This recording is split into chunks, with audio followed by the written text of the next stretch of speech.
Tyler, what's up, man? Dean, my man, how's it going? It's going well. It's going well. So, welcome to the show. Tyler is a sports and marketing expert focused on Web3 and blockchain. He represents some of the biggest names on both sides of the aisle and was also a professional Dodgers player back in the day, hedge fund manager, experienced in all matters of business, and also one of the coolest people I'm lucky to meet. And so, thank you for taking your time to come on the podcast. Well, that's a humbling intro there, Dean. And yours is much more impressive and complex as well. But that's really appreciate that, and excited for today just to catch up with you, and kind of just talk about our stories in crypto and what's going on. Perfect, perfect. So Tyler, talk me through, actually personally don't even know the full story behind this. Talk me through your experience with baseball and like how did you grow up with it? How did you end up getting drafted by the Dodgers? Like it must have been a big part of your life growing up and kind of talk me through like what that taught you in terms of transitioning after as well. I think even if we take a few steps back, because the story ends up going towards crypto, but I think even some more backgrounds on like some family history of how I got into baseball and also crypto and kind of the evolution of how it ties into where we are today might be good. Since you're a gaming fun guy and kind of a connoisseur, you might appreciate this story too. So my family are basically pioneers in the gaming space. So my cousin is Peter Adkison. He's the founder of Wizards of the Coast, which is a large publishing company. So they actually published and designed Magic the Gathering, which was the first kind of trading card game. So they invented the trading card game genre. Oh, wow. So a group around kind of, a bunch of like nerdy card game players. But this ties into crypto. So I'll get to how it ties into crypto. But so essentially Magic the Gathering was created by my cousin. And then in Japan, they saw what this trading card game was in America. And they created their own version of this trading card game called Pokemon cards. So Pokemon cards are actually based off of Magic. And since he had the patent for trading cards, he actually owned the rights to Pokemon cards and published the first and second generations of Pokemon cards. So they're under Wizards of the Coast. And then like the same Pokemon cards, like the Charizards, the Blastoids, like the shiny ones that we used to play with growing up, like that, the Pokeball, the blue, white, red. Those ones. Okay, wow, that's my childhood, man. That was my childhood. So your cousin basically was the origin behind that. Mm-hmm. Yeah. So the game was created based off the inspiration of Magic, and then also since he invented the trading card game genre and had the patents for it, he actually owned the rights for their trading card game, Pokemon cards, and published the first two generations. So the original two were actually the most expensive generations. The original two runs of production were published by my cousin, so they got bought out by Hasbro. Wow, hell yeah! So your family is ethnically Japanese, or I thought you were multiracial, or are you fully Japanese? I'm always very confused, but you're a very handsome man, and I can't tell because you always dress very stylishly. Hey, well, as are you. But I'm half Japanese and half basically white, like Norwegian, French, German mix. But the funny thing is, people always think that my Japanese side of the family are like the Magic Pokemon people, but it's actually my white side of the family. And they were living in Japan at the time. No, in America. In America, when they came up with Magic the Gathering. Okay, so then how did your parents meet, and what's the story? Yeah, so my dad was in Idaho. He came to Los Angeles, where I am right now, to build like Universal Studios Hollywood and Santa Monica Place, and then they met out here. But yeah, so it's the white side of the family that does all the nerd stuff. Awesome. So what was childhood like in California? I got to finish the story first. Please. Go ahead. Totally. Just so we can keep everything. The timeline in place, correct. 100%. So basically, Magic the Gathering, Pokemon cards, and then they acquired Dungeons and Dragons, which is also not one of the biggest kind of OG nerd games. So this ties into crypto because when not only Bitcoin, but the internet, first generation of the internet, were all Magic the Gathering, Pokemon, the Dungeons and Dragons players, a lot of the developers and builders on the internet. And then when Web3 came along, or Bitcoin, whatever you want to call it, a lot of the same, whether it's developers, the entrepreneurs, it's people that are really building the space for that same like psychographic, right? The Dungeons and Dragons, Pokemon card, like Magic the Gathering, kind of computer nerds. So when Bitcoin came along, no one really knew where to exchange Bitcoin. There's only a couple early exchanges, local Bitcoins or different places like that. But Magic the Gathering online exchange, which is a website created to trade Magic cards, right? Which is known as Mt. Gox. Right? Yeah. Wow. So Mt. Gox actually became one of the first Bitcoin exchanges, and that was actually created to trade my family's cards first. That's kind of what opened my eyes to the whole crypto world. And No way. I had no idea you had that link. I had no idea that your family was so deep into blockchain. I just knew you as like a professional athlete doing all this cool stuff. I had no idea. Okay, so your family created Magic the Gathering. Mt. Gox was originally kind of the exchange for trading Magic the Gathering cards. They started it's literally trading the name of it, right? That's crazy. They Yeah. started trading Bitcoin, and then that's how you got into it. So your family was pretty involved in that from the very beginning then. I wouldn't say that. It's like my cousin, the founder, is still a mentor of mine. We used to talk all the time. I was with him in Seattle, I think, last month. But yeah, he's like super not like really not involved at all. He's more on the gaming side of things actually. But kind of that opening your eyes, what's Bitcoin, what's going on, right? Like kind of just life's about the experiences or maybe sometimes luck, right? And just being in the right place and like you're like, oh, what is Bitcoin? I'm sure you have an awesome Bitcoin origin story. Would love to hear it too. But yeah, so that's just kind of how I got into it. And then fast forward, my whole life was playing baseball. I was kind of literally that's all I did for most of my life growing up. So I got drafted by the Los Angeles Dodgers in 2016 or 2017, and I put my whole signing bonus into Bitcoin. That was kind of my first real like paycheck of my life, and Wow. and put into Bitcoin. Then all my teammates are like, they're like, what's this crazy sorcery, or like, some of them are gamblers, like, oh, like, let me get down on it. A lot of questions about like what's going on with this Bitcoin thing. So this is before the first kind of famous bull run, and got some of the biggest clients in baseball. I was in the locker room where they're just talking to guys like Joe Kelly, who has a statue here in Los Angeles. He's kind of a hero if you don't know baseball. And like Tony Gwynn Jr., there's a statue of him in San Diego, of Tony Gwynn. It's like those are my first two clients, and decided to retire from the Dodgers to do the hedge fund full time. And then from there, I mean, it's a longer story, but I guess I can just keep going because you're talking about the sports stuff too.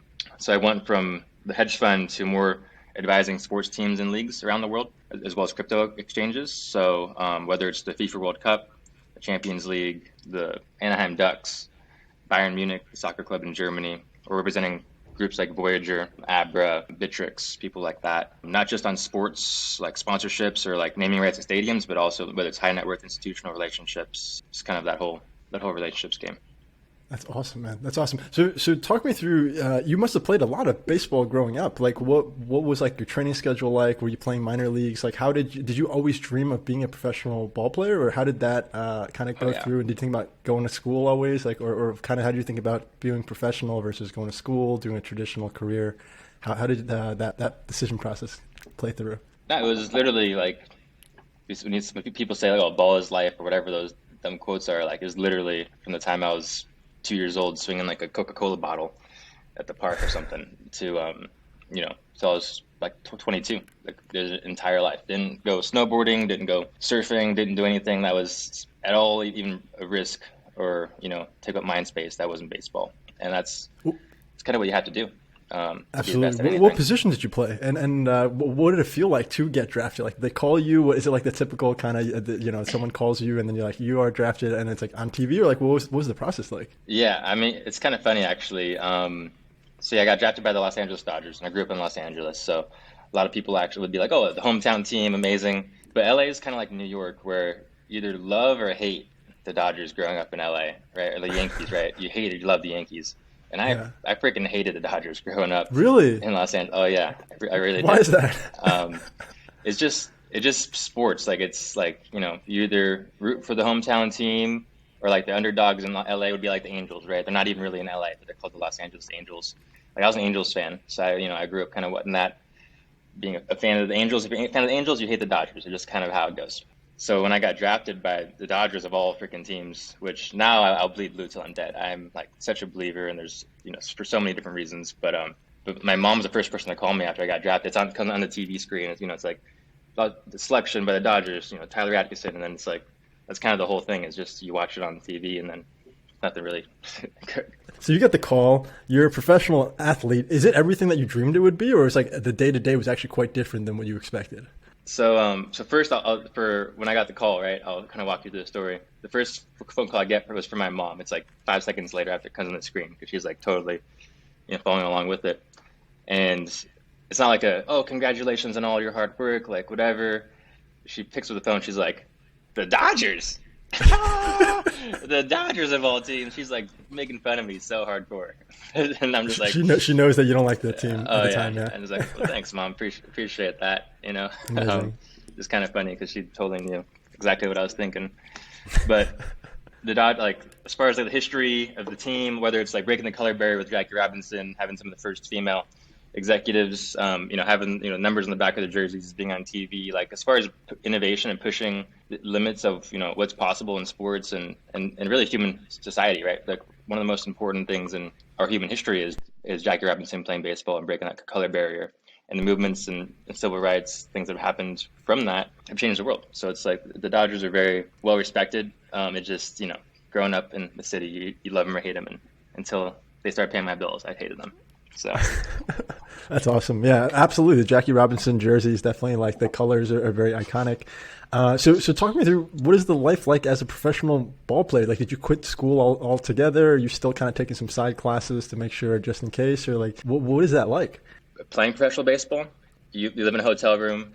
It's baseball is like probably 9 months out of the year, something like that. Is like you're pretty much in season.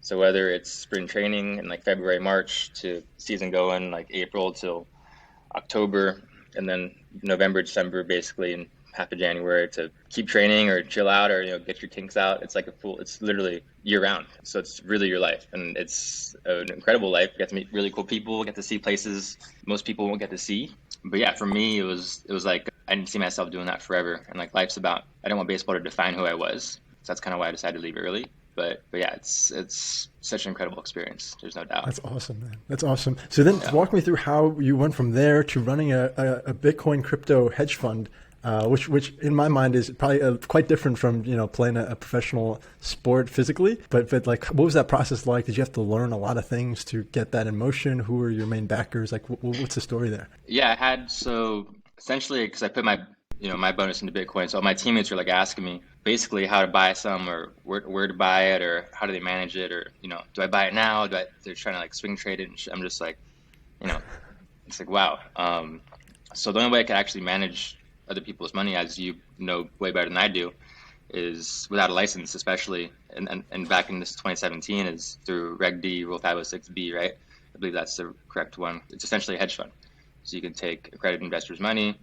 And as long as you disclose the risks, which you just pretty much right, you can lose all your money. Like just like 30, tell them how it is. different Like ways. this is risky. That's literally why. Like I learned that a hedge fund what I needed to start because of just the rules I had to follow. Like, it's not like I want to start a hedge fund. It's like I want to manage money. How do I do it? And it was a hedge fund. So that's how that really came about. I had a VC that was like a mentor of mine that played baseball at San Diego State, where I played baseball at, who was helping me out with kind of the legal document process and just basically the A to Z of this is kind of the process of pitching, onboarding, like managing, like just all the stuff that you wouldn't know unless you've done it before. So having people with help along the way has been a huge part of everything that I've done. I think that's some of my biggest advice is to have mentors in life. So I've had many, and I also try and help out people whenever I can too. It's kind of like that. It's what makes life good, right? It's a circle of giving back. Dude, you're a very resourceful man.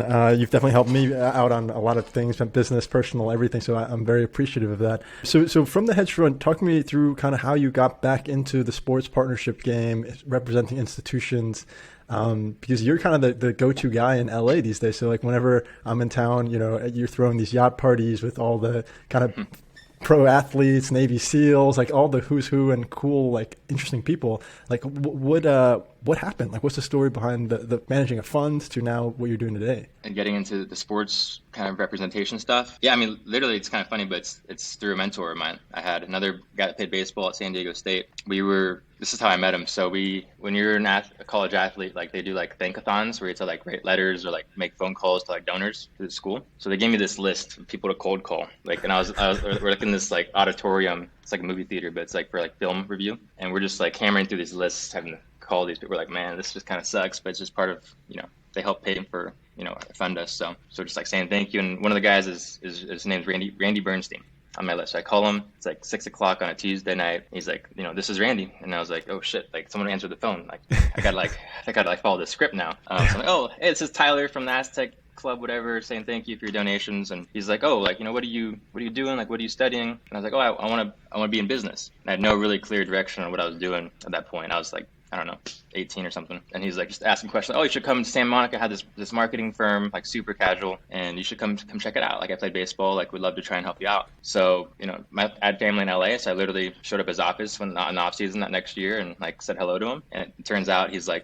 founder of Major League Soccer. He's run the FIFA World Cup since 1984. Like he's one of the top sports executives of all time. I had no clue, and I really didn't know this for years after either. He just kind of didn't tell me much, but we stayed in touch on social media, on Twitter. Literally followed me kind of through my journey of playing baseball. I was an All-American. I was on the all-conference academic team, all that stuff. Then I got drafted and did the fund, and he kind of saw that whole evolution. And then when I was wrapping the fund up, he's like, "Hey, I want you to come and work for me in Santa Monica and lead these naming rights of stadiums, represent sports teams." We worked with Major League Baseball, NFL, the World Cup. So that's kind of how I got into it. And yeah, I mean, it's been some really great projects we get to work on. Like the most recent one we did was last month. We renewed the TCL Chinese theaters in Hollywood. So that naming rights of the most iconic theater in the world. It's really where, if you know the Hollywood Walk of Fame, the red carpet, the movie premieres, we just did that deal. So that was when I got to lead on. So yeah, that's amazing. So for people who don't know that business model, how would you explain it? So like, for example, you have this Chinese theater.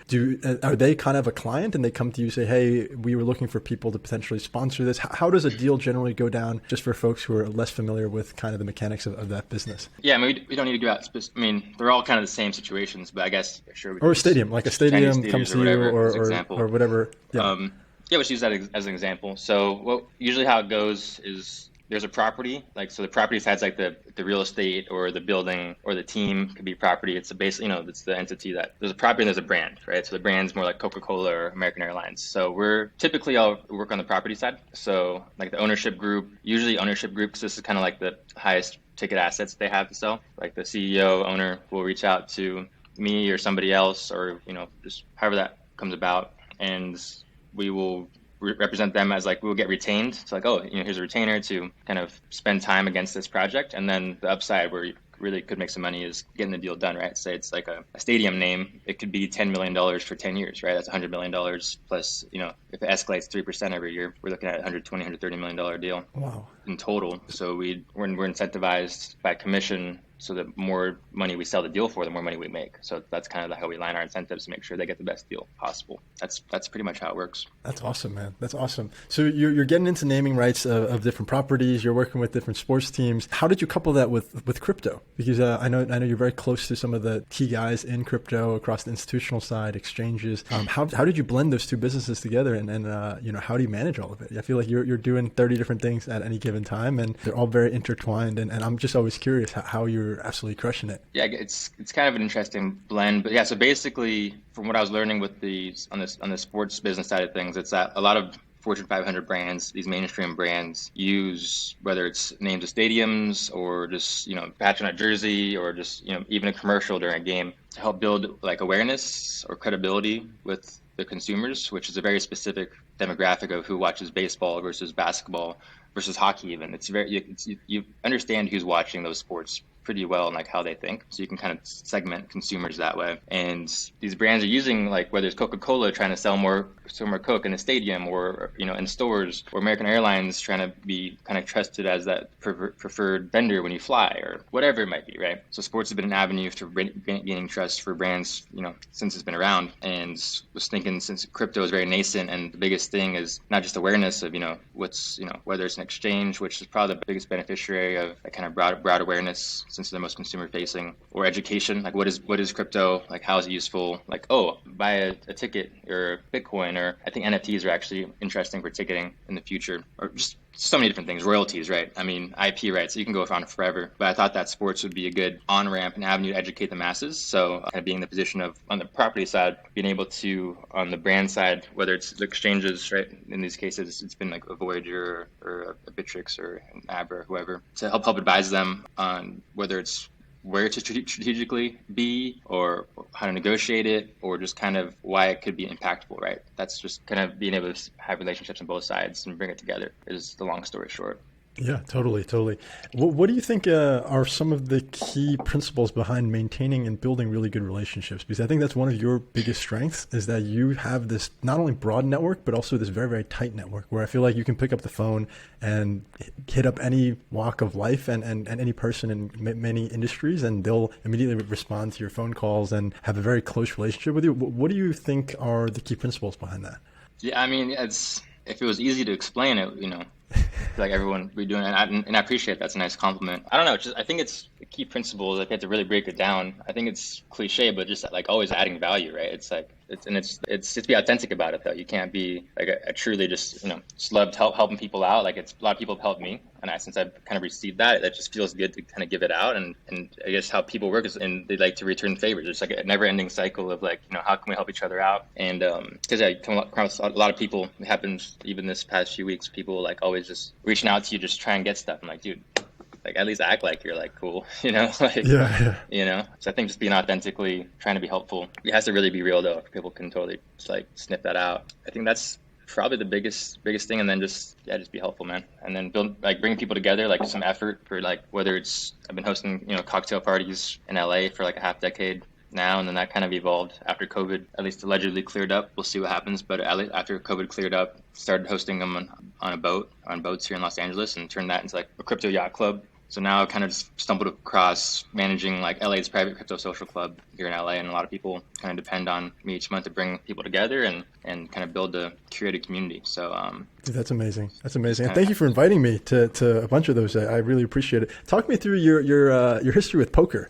Because I know your profile picture now is you playing poker. I think you're a pretty good player from what I've heard. How did you pick it up? Like, who taught you? Like, what is your kind of background with that game? I don't know who's telling you that I'm good at that, but No, literally, it's not that deep of a history. It's more of a current hobby, which I'm really enjoying, and the people around too. But so this is how I got into poker, actually, like more seriously at least, because you play poker, but like the last year has been a little more serious. So I was speaking at a conference in 2017 or 2018 in Vegas. Actually, it was Litecoin Summit. It was the first ever Litecoin Summit. So I was a guest of, if you know, like Charlie Lee and all those guys at Litecoin. So speaking on their sports panel, it was me and a couple other like athletes. I was actually speaking about exactly what you talked about, how sports can be an avenue for education and awareness for crypto. That was the topic of the speech, actually. And Simon Yu, the founder of StormX, was in the crowd. He's now a great friend of mine, and he reached out to me after the speech and was like, "Oh, I really, love what you're saying," and it really foreshadowed. He did the first ever deal in the NBA with the Portland Trailblazers for the StormX jersey patch. So of course his mind was like, how can I have my company benefit from this? So like we became friends because I helped him understand, the sports industry, which kind of ties into the previous stories nicely. And then when he sponsors Poker Go, which is, they do about 80% of poker you see on TV. They produce it. So the World Series of Poker, they produce that as well. So actually I have good friends that run that company as well. They're actually a client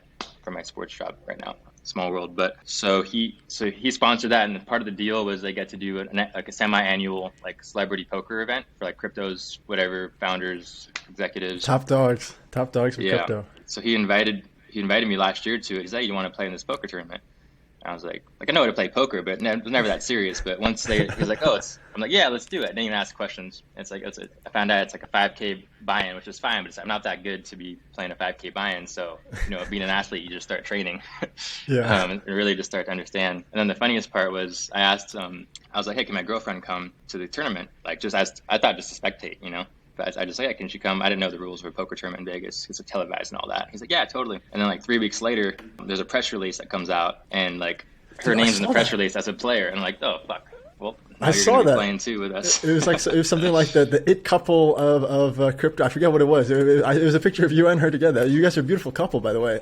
Also, interesting story. How did you guys meet? Because she's a former supermodel. She's a trader. She does like 30 different jobs. You guys are both avid scuba divers. You guys live very interesting lives. Like, how did you guys meet, and kind of what's the story behind your guys' relationship? Yeah, totally. And the pull poker thing was a total accident.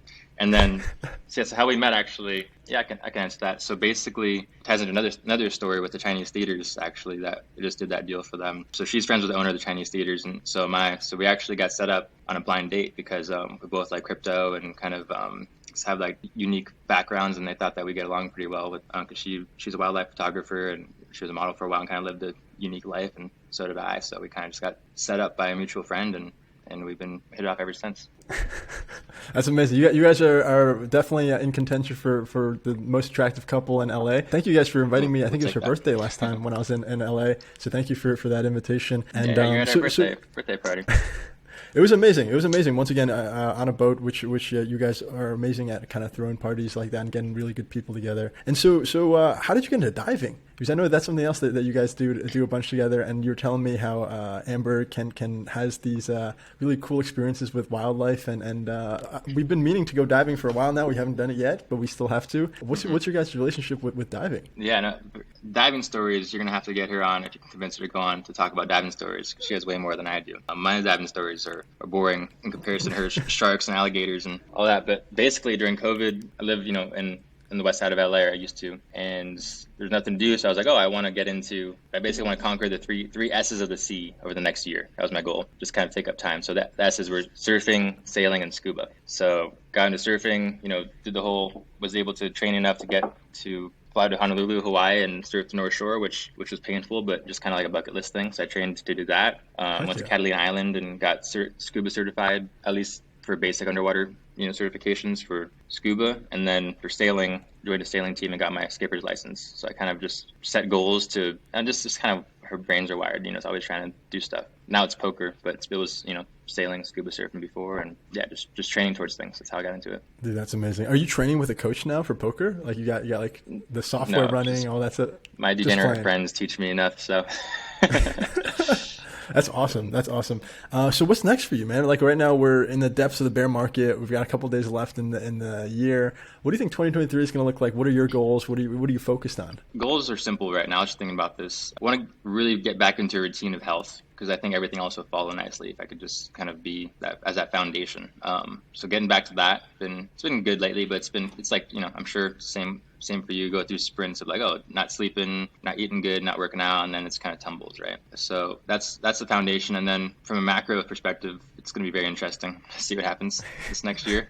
Well, explain that. We'll unpack that a little bit. What are you seeing on the macro, and what are your predictions? What are we not seeing, man?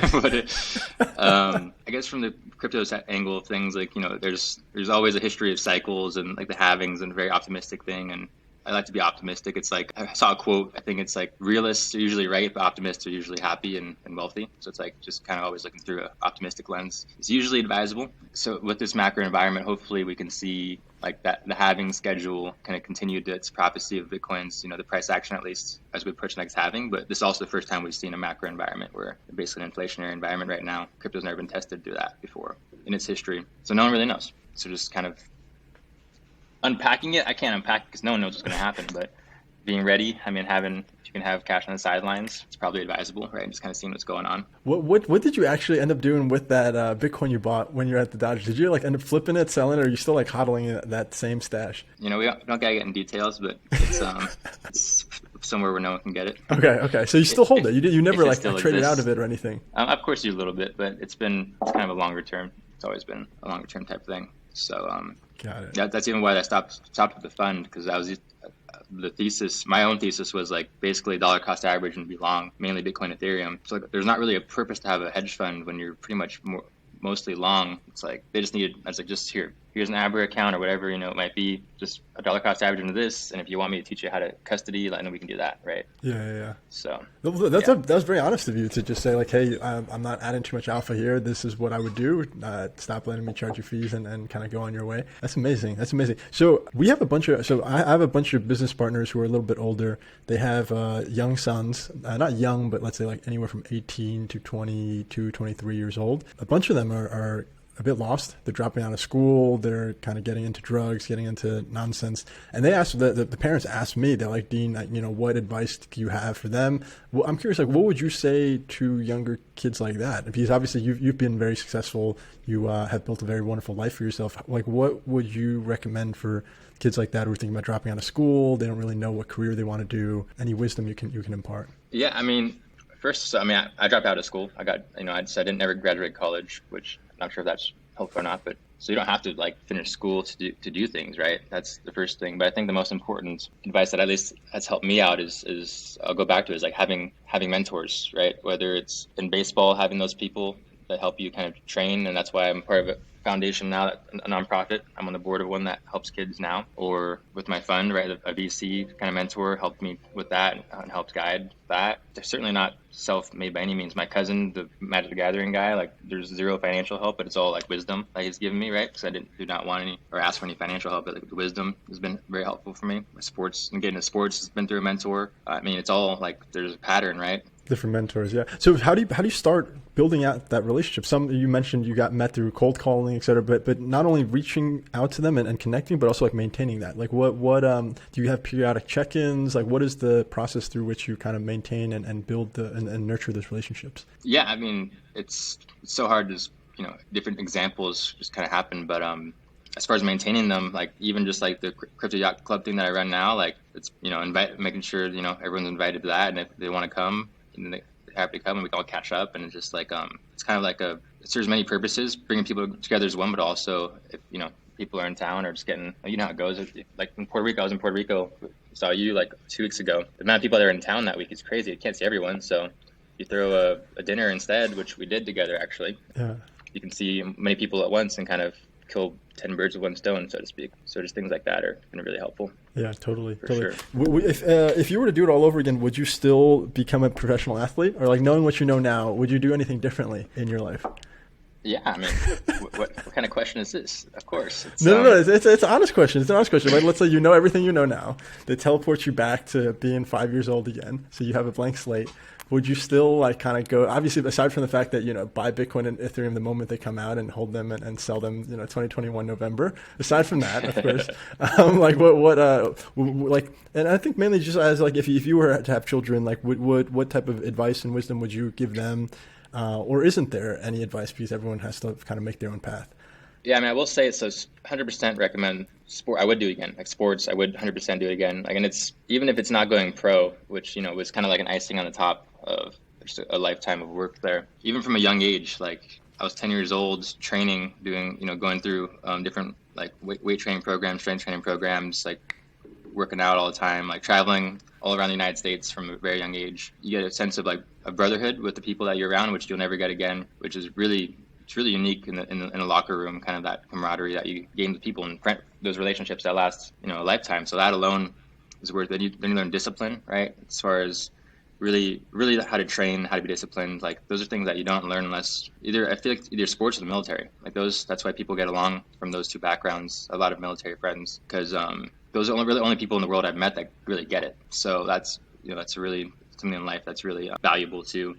Adversity, right? As far like really like baseball is a game of failure, and when you're failing every single day, and it's like you kind of get a numbness to yourself, like you don't give a shit as much anymore. Like I think it's really why some people think I'm kind of like a more relaxed soul, is because like my profession before was literally just showing up to work and knowing you're going to fail, and if you succeeded, then it's great and you are happy. So it's like just learning how to deal with adversity, especially whether it's in crypto, and those cycles are very good when they're going good and very bad when they're going bad, right? And being able to manage that kind of stuff is important, because a lot of people can't. I mean, I can go on forever. I think those are the main things. Opportunity to go to college. I was smart, but not like driven to go be a school guy. So like baseball forced me to go to college, and that's been incredible. Like that was incredible. Yeah, I think just staying in sports, like I think it's the lessons you can learn or can change lives for sure. Dude, it's crazy that you literally said that. I was having a conversation the other night with my colleague, and we had this exact conversation. I was trying to pinpoint, because they were asking, they're like, how are you disciplined? Why are you so resilient? All this stuff. I was like trying to pinpoint where it came from. I'm like, I had a super strict father. I basically swam 5 hours a day. I was a 2-time All-American swimmer, international level rower. And then like when I went to business, I just kind of channeled that desire to be the best, right, into what I was doing. And to be able to have an avenue that allowed for that was amazing.